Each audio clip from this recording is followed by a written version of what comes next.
The wall dividing life from death. It is so thin. Its protectors so few.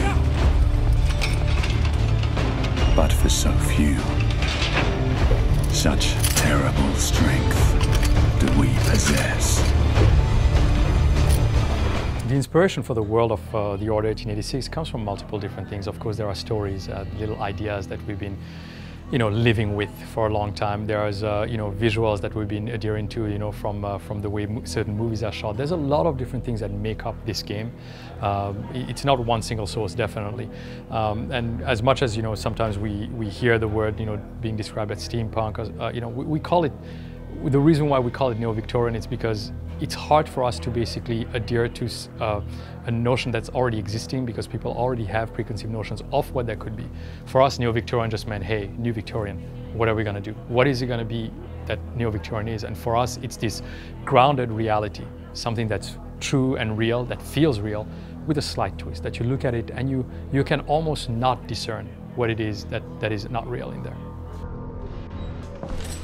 Let's go.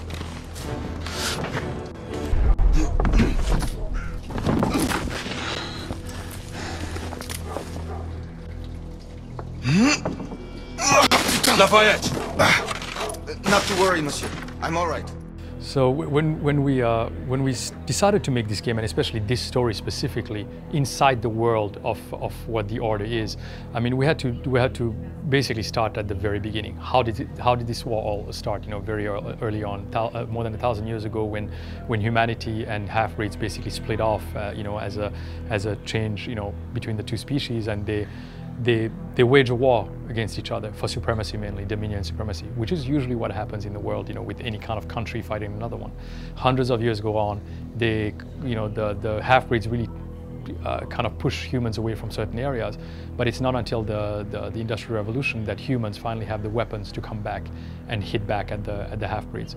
And now this war is the tides of the war are turning. The humans are basically fighting. In the game, this squad is in a state where London now is at peace, a little bit more at peace, I want to say, and they are investigating what's going on actually in the streets of London. In the demo, for example, we showed Whitechapel and the squad infiltrating Whitechapel, and the idea here really is that very early on in the very first chapter in the game, they find out there's a mystery behind some of the occurrences, and they have to go to Whitechapel to figure out what it is. Do you see our comrades? Not yet. There.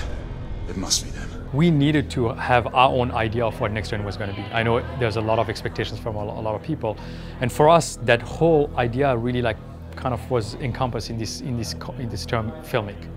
And to achieve that filmic look, it wasn't us going out and trying to basically get different people to come and help us to do it.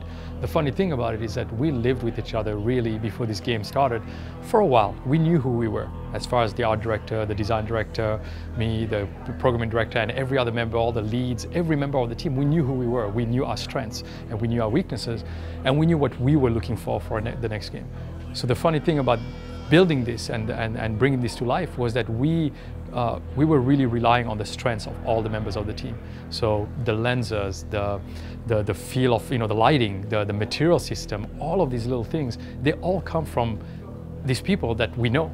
And that was the easy part for us, is that this game feels like ours because it's part of everyone that's worked on the team. Not our time be better spent hunting half-breeds. Patience, Marquis. This word again, patience, always patience. Well, the way we're going to be handling moments, in the game, especially QuickTime events, for example, there are certain things about them we like. There are certain things that we've come to love because we've used them in the games that we've done in the past. But at the same time, we also know there are downsides to basically using them all the time. So we're trying to limit some of the uses, but also give players a little bit more interaction in those QuickTime events. For example, in the demo itself, we have these QuickTime events that does allow you to basically branch off, that gets you to a point where there is a button prompt, but it doesn't necessarily mean that you have to press the button. If you fail that button, it might take you on a different branch. And depending on where this QuickTime evolves, different players will end up with different results. And especially like, in the last kill sequence, you're able to choose the weapon and to choose the way to kill the enemy. Now that is one way of, presenting these canned, as people call canned events, by giving a little bit more interactivity and giving more diversity. Now there are other ways we're doing that too. There's more melee systems that we're going to introduce in the future. There are ways that we use those moments that feel canned but actually are not really canned. There's some moments you'll see in the game that are very immersive because you're playing them and they feel like they're happening like a movie. With building the world of the Order, we also needed to adhere to like all these inventions that happened at the time. Weapons. People like Alfred Nobel were around. People like Nikola Tesla were around. So, all of these people that basically are people that invented things that we live with today.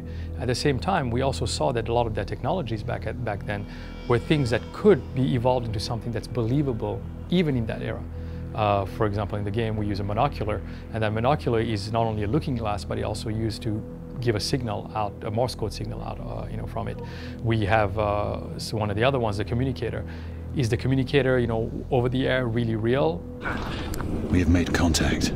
No, it's not, but is it believable? Absolutely. So every single gadget that we bring in, from the weapons also, they're all grounded in these realities of inventions that people had at the time. And those are going to, kind of equate to us being able to ground this world in reality and make people believe that all those things, including the monocular, were real.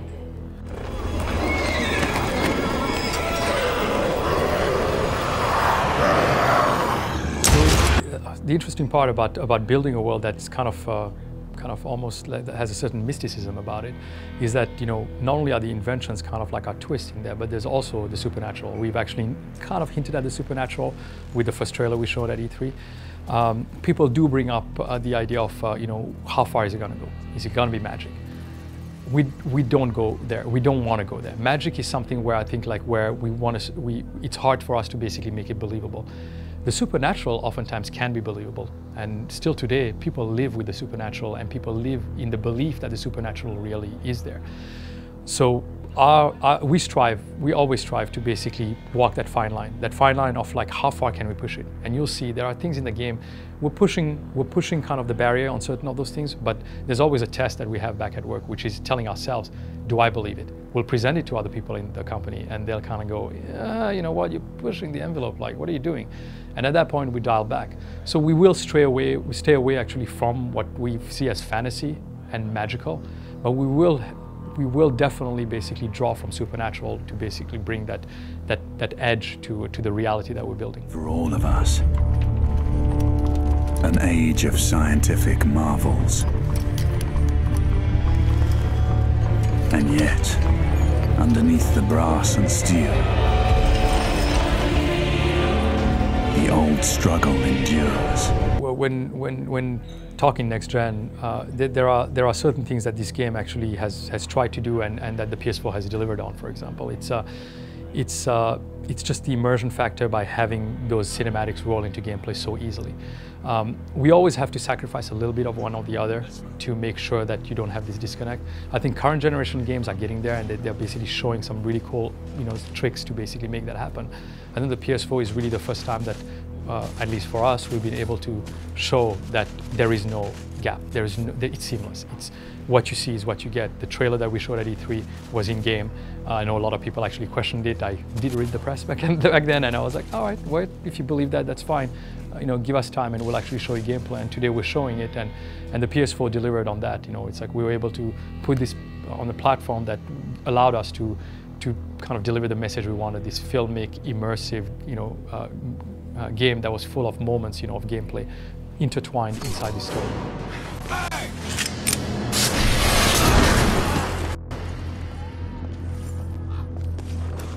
Stop for a pint, did you? Well, the game is slated for release in 2014, and the team is just busting away at finishing it.